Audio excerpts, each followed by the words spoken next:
All right, before I get into this video, I just want to give a quick plug to Barbell Apparel. You can see this hoodie I'm wearing right now. It's called a stealth hoodie. It's a light fitted hoodie. You can get a free one of these for any order of $99. So if you're interested in getting something like this, check the link in the description below. So just a couple of days ago, one of my Haas Concurrent members asked me why I like to program density sets as opposed to typical sets and rep schemes like 3x5 or 5x5. So density sets can serve a few different purposes and offer a few different challenges that I'll go over right here. I'll just give a quick definition of what a density set is. And a density set is just when you perform an exercise for a designated or a prescribed amount of time. So for a quick example, and one that I like to use, is you'll perform a back squat for 14 minutes. So it's similar but different to a giant set. A giant set, you're performing an exercise for a designated amount of reps.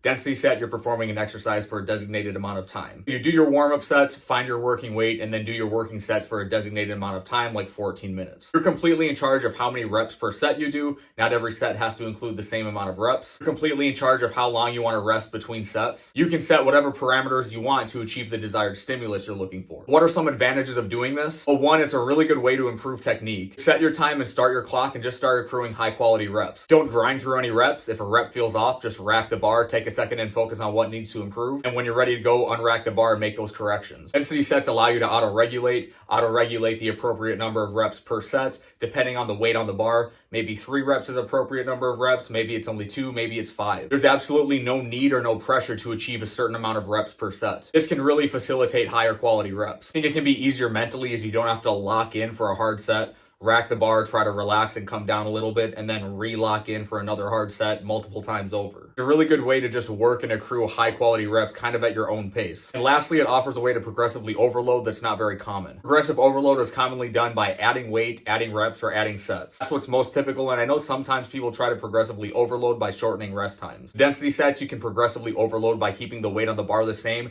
but increasing the duration of the density set, so from going from 14 minutes to 15 minutes to 16 minutes. Or you can keep the weight the same and the duration the same and try to achieve more reps in that time frame. You could shorten the duration going from 14 minutes to 13 minutes, keeping the weight the same and trying to complete the same number of reps. And you could do none of those things and progress by keeping all of those variables the same and just adding weight to the bar like you would anyways with a typical set and rep scheme. People who have been training for a long time and they've never done density sets, the feedback is always positive when they incorporate them into a training block. I'm sure there's some other advantages to them that I forgot to mention in this video, and if I did, let me know in the comments. But that's my take on density sets. I think they're a great programming strategy. That's all I got for the video. Thanks for watching. I'll see you next time.